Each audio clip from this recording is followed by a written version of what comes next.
in the book of Numbers, we know that Moses and Aaron are working with God to bring the Israelites out of Egypt and to the promised land.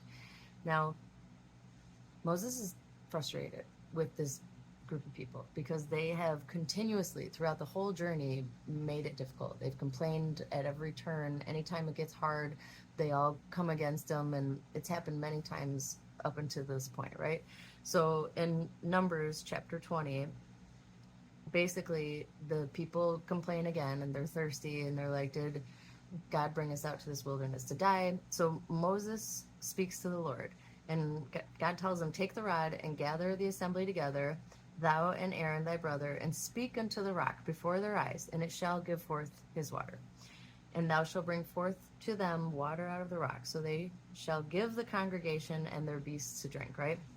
So Moses takes the rod from before the Lord as he commanded him, and Moses and Aaron gathered together the congregation before the rock.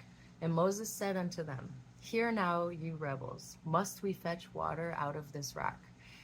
And Moses lifted up his hand, and with his rod he smote the rock twice, and the water came out abundantly, and the congregation drank, and their beasts also.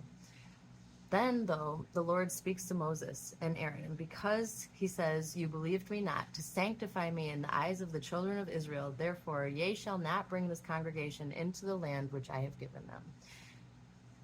The Lord punished Moses because of his words to the congregation. He told them to go smite the rock and talk to the rock, make the commandment to the rock. Instead, Moses goes out and says to the people, to the congregation, calls them rebels, and then says, must we fetch water out of this rock for you?